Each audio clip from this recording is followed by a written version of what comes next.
ठीक है। अब देखो सेक्शन 11 की अगर आप बात करते हैं तो सेक्शन 11 में बात कर रहे हैं हम when facts not otherwise relevant becomes relevant। ऐसे तथ्य जो अन्यथा सुसंगत नहीं है लेकिन सुसंगत हो जाते हैं। सुसंगत हो जाते हैं कैसे?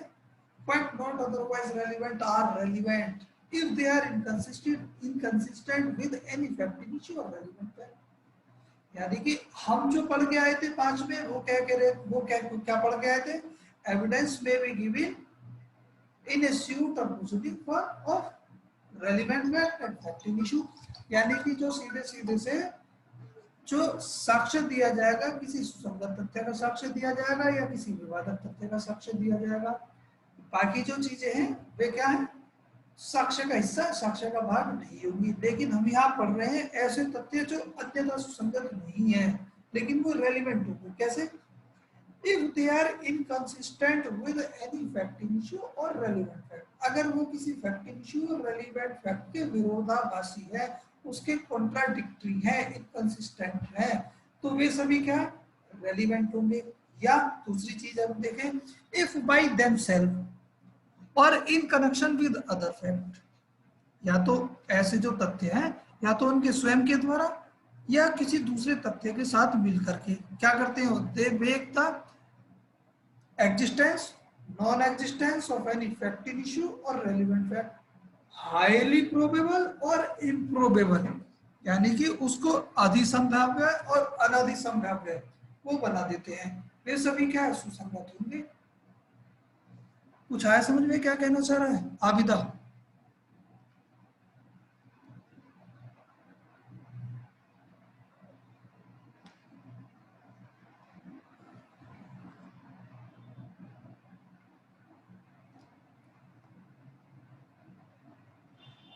प्रिया? हाँ जी सर। बेटा क्या कहना चाह रहा है? कुछ आया समझ में? हाँ सर, ये कह रहा है कि facts not otherwise relevant are relevant, मतलब वो अगर किसी दूसरे वे में रेलेवेंट नहीं है पर वो किस वे में रेलेवेंट हो सकते हैं कि अगर वो फैक्ट एंड इशू या फिर रेलेवेंट फैक्ट के इनकंसिस्टेंस में है, या फिर वो if by themselves or in connection with other facts they make the existence or non existence of any fact. मतलब या तो रेलेवेंट फैक्ट और फैक्ट एंड इशू की या तो एग्जिस्टेंस को बता रहे हैं या फिर नॉन एग्जिस्टेंस को बता रहे हैं, तो ऐसे फैक्ट्स भी रेलेवेंट माने जाएंगे। देखो अब यहाँ पे जो एक कॉन्सेप्ट निकल के आता है वो होता है plea of alibi. Plea of alibi से मतलब होता है अन्यत्र उपस्थिति। देखो यहाँ पे हम जो पढ़ते हैं इसको भैया सेक्शन 11 जो है अपने आप में बड़ा एग्जॉस्टिव नेचर का है। एग्जॉस्टिव नेचर यानी कि इंक्लूसिव सेक्शन है, ये बाकी चीजों को भी अंदर अपने अंदर समाहित कर लेता है। दो चीजें हैं, fact in inconsistent with fact in issue और relevant fact also are relevant. ऐसे तथ्य जो फैक्ट इन इशू और रेलेवेंट तथ्य रेलेवेंट फैक्ट के इनकंसिस्टेंट है, उनके कॉन्ट्राडिक्टरी है, वे सभी क्या सुसंगत होंगे। या तो कोई तथ्य स्वयं या किसी दूसरे तथ्य के साथ मिलकर के किसी फैक्ट इन इशू और जो रेलेवेंट फैक्ट है उसका एग्जिस्टेंस नॉन एग्जिस्टेंस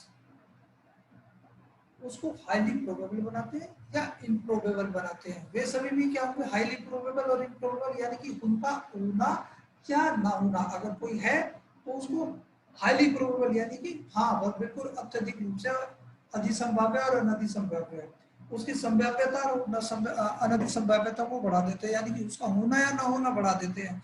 वे सभी क्या है? सुसंगत होंगे। Dudhnath Pandey versus state of UP का केस है। Plea of alibi postulate the physical impossibility. Physical impossibility की जो हम बात करते हैं कि भैया की जो प्लेस ऑफ क्राइम है, प्लेस ऑफ क्राइम यानी कि जो ना आज दिल्ली के अंदर कोई क्राइम हुआ है और उसके लिए अनीस को जो ना एज एन एक्यूज कॉल किया गया है और उसका ट्रायल चल रहा है, तो वहाँ उस ट्रायल में जो अनीस है एक प्ले लेते हैं कि जिस समय पे क्राइम कमिटेड हुआ है उस समय वो दिल्ली में थे ही नहीं, वो तो उस समय जो ना वेस्ट बंगाल में बैठे हुए थे। तो दैट इज कॉल्ड, यानी कि किसी दूसरे के स्थान पर होने वाली जो प्ली है आपकी, that is called plea of alibi, अन्यत्र उपस्थिति की जो प्ली है। Plea of alibi postulates the physical impossibility of the presence of accused at the scene of crime by reason of his presence at another place। यानी कि जो scene of crime है, occurrence place है, उस पर ना हो करके किसी अन्य स्थान पर होना ही आपकी plea of alibi है। और दूसरा जो केस है वो इसका प्ली ऑफ एलिबाई की जो सबसे पहला केस है वो आता है दलाल सिंह वर्सेस जगमोहन सिंह 1985 का केस है। वहां कह दिया है alibi is govern by section 11 of evidence act and the burden to prove the fact of alibi is always on the accuse and he must prove to the satisfaction of the court. अब देखो यहाँ पे main चीज क्या है, आपको बेटा जब भी कोई चीज आप कहते हो, किसी चीज को साबित करना चाह रहे हो, किसी चीज आप कहते हो कि कोर्ट आपकी किसी बात पर होने या ना होने पर विश्वास करे, तो जो 101 है सेक्शन 101 इंडियन एविडेंस एक्ट का, वो साथ में ये बिल्कुल सीधा जोड़ देता है, the burden of proof shall lie upon a person who assert the fact, यानी कि किसी भी बात को साबित करने का भार उस व्यक्ति पर होगा जो किसी कथन को करता है, उस कथन को साबित भी वही करेगा। क्लियर है। अब यहाँ पे state of Maharashtra versus Gangarao Singh का एक केस है, the plea of alibi must be proved beyond any doubt, यानी कि जो एलिबाई की जो स्थिति है, एलिबाई की जो प्ली है वो बियॉन्ड यानी कि बिना किसी डाउट के, संदेह की सीमा से परे उसको साबित किया जाना है। दूसरा हरिश्चंद्र वर्सेस दिल्ली एडमिनिस्ट्रेशन का एक केस है 1996 का।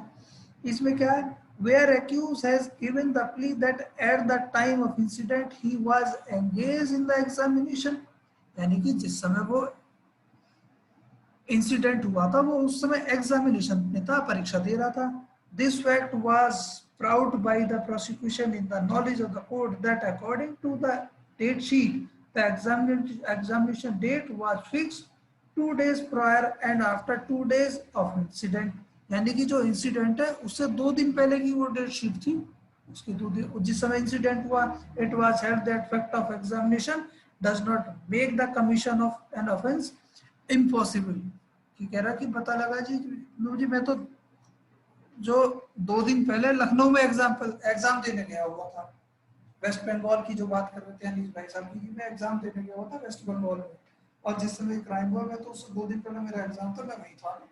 तो ये कोर्ट ने ये कह दिया गया कि ऐसा नहीं है कि उस समय पर आह्वान नहीं हो सकते थे, तो इसलिए उसको एडमिट नहीं किया गया। एक केस है Jayanti Bai versus Bankar Bai, state of Gujarat का केस है। In a murder case where plea of alibi has been taken by the accused and at the time waiting in comparison to prosecution case, the balance title in favor of accused, the prosecution case would final and would be entitled to get any benefit of doubt, सीधा सीधा सा उसको ले लेगा। अब भैया इसके बाद जो लास्ट बचता है वो ये कहता है इन ए सूट फॉर डैमेजेस, जहां कहीं डैमेजेस को क्लेम करने के लिए सूट फाइल किया गया है, fact tending to enable court to determine amount are relevant, ऐसे तथ्य जो कोर्ट को गाइड करते हैं अमाउंट को तय करने में, वे सभी रेलिवेंट होते हैं। अब इसको इस तरीके से ले लीजिएगा कि सपोज कीजिए कि जो हमारे श्रेयांश जैन हैं, ये कॉलेज से निकले और एलएलबी करके और सीधे लॉ फर्म इन्होंने ज्वाइन कर ली। लॉ फर्म जब इन्होंने ज्वाइन कर ली, अपना ठीक ठाक इनको पैकेज मिला, कुछ समय बाद ही इनको जो है 10 लाख के एनुअल पैकेज पे इन्होंने काम करना शुरू कर दिया। अब जो हमारे हर्षित मेहता जी हैं वो आज उपस्थित नहीं है, वो अभी बच्चे हैं तो बाइक तेज चलाते हैं, तेजी से निकल के जा रहे थे और जो है श्रेयांश जैन को टक्कर मार देते हैं। टक्कर मारने से उनका एक्सीडेंट होता है। एक्सीडेंट जब होगा तो वो है मोटर एक्सीडेंट क्लेम ट्रिब्यूनल कह देते हैं उसको, या कुछ भी कह दें, ये डैमेजेस क्लेम करते हैं। डैमेज यानी कि जो उनको नुकसान हुआ उसके नुकसान की भरपाई के लिए हर्षित मेहता जी के खिलाफ एक सूट फाइल करते हैं। अब जब एक्सीडेंट क्लेम की हम बात करते हैं तो वहां पे ये देखा जाएगा कि आखिर नुकसान कितने हुए हैं, क्या हुए हैं। इन सब के लिए आपको 73 और 74 कॉन्ट्रैक्ट एक्ट के सेक्शन है, वहां पे 2 तरीके के डैमेज है, लिक्विडेटेड और अनलिक्विडेटेड। लिक्विडेटेड यानी कि जो प्रीडिटरमाइंड है, और अनलिक्विडेटेड वो है जिनको तय किया जाना है। वो चीजें वहां आप देखोगे। अब जैसे ये क्या करते हैं, सबसे पहला नुकसान ये है कि देखो मेरा जी 10 लाख रुपए का पैकेज था, 10 के हिसाब से साल भर से मैं बिस्तर पे हूँ, तो लगभग 10 लाख रुपए का नुकसान तो ये हुआ, मैं जा नहीं पाया, ये 10 लाख रुपए। दूसरा क्या है, हॉस्पिटल में जो एक्सपेंसेस हुए हैं, इनके ऑपरेशन हुए हैं, जितने भी डॉक्टर की फीस गई है, ये सारी चीजें। मेंटल हरेसमेंट, नौकरी छूटे हैं, इन सबको काउंट करने के लिए मान लीजिए जो डॉक्टर के मेडिकल के बिल होंगे वे क्या है, वे ये बताते हैं कि लगभग इतना पैसा यहाँ खर्च किया गया। उनकी जो सैलरी सर्टिफिकेट था वो ये बताता है कि हाँ भैया इनको इतने पैसे, इतनी सैलरी जो है उस लॉ फर्म से मिलती थी। ये सभी के सभी क्या, ये फैक्ट है। और ये सब फैक्ट क्या रेलिवेंट होंगे कब, जब वो कोर्ट के द्वारा ये तय किया जाएगा कि उनको कितना अमाउंट दिया जाना है। प्राची कुछ कह रहे हो आप?